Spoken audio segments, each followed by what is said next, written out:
Меня зовут Семен Николаевич Стручков. Я родился в 1965 году в селе Тумул Мегино-Кангаласского района.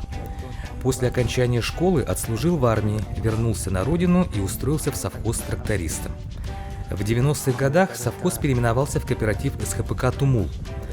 Так до сих пор и работаю здесь. Можно сказать, всю жизнь. Воспитал 3 детей, сын работает со мной в кооперативе грузчиком, но и технику водить умеет не хуже меня. Дочери учатся в СУЗах, старшая вышла замуж и живет в Вилюйске. Они подарили мне внуков. Выбрал свою профессию неспроста. Мои родители всю жизнь проработали в совхозе. Папа с детства приучал меня к труду. Как впервые пошел на сенокос с ним, так сразу и сел за руль трактора Т-16. Тогда мне было лет 11, я учился в 5 классе. После научился водить разные модели тракторов. Ничего сложного в вождении для меня сейчас нет. Хотя не скрою, сама техника очень сложная и капризная. Но если есть навык и желание, то все получится. В деревне работа начинается с самого утра. Каждый день я провожу в гараже своего кооператива.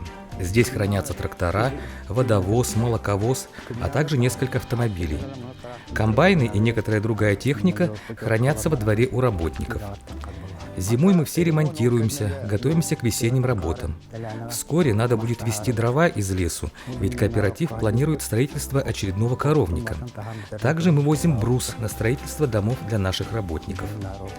Летом работы, конечно, много. У нас сенокос, посадка зерновых, а после сбор урожая и так до поздней осени. Да и у меня у самого подсобное хозяйство большое, коров много и сенокосные угодья есть. В деревне я жил и рос с малых лет. Если даже уезжаю по делам в город, то тоскую по дому, тянет обратно, ведь я сельский человек.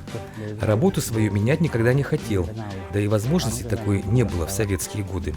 Но о выборе пути не жалею, да и другой жизни не знаю. Здесь мое место.